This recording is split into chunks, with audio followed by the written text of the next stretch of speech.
हेल' लोगोफोर गुड आफ्टारनुननि ओंखाम जानोसै ओंख्रियाबो जि गोथाव गोथावखा आलुजों अमा बेदरजों एवनाय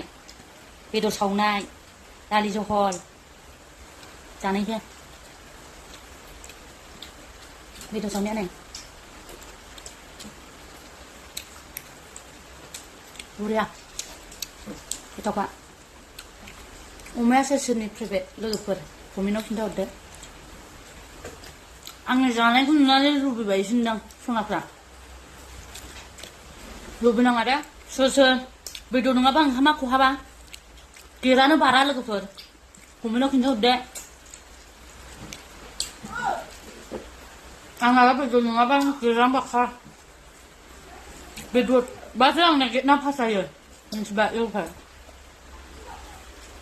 एकदम गोथावखा बिदि अमा संनाय हांनाय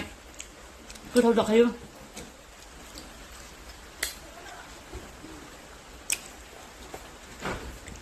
साइजबो जानो रोङा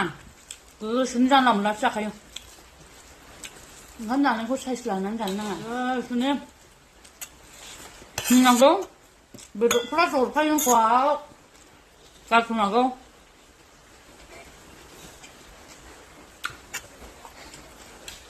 दा नोंथाङा आंनि जानायखौ रायख'सिनदोलाय रायख'स बायदि जायो होनथारदोलाय मोननायावनो जाखानांगौ नोंसोरजों रायलायै ओंखायनो जाखांजोबनोसै आङो दसेनो दोनथ'नोसै सनाफोर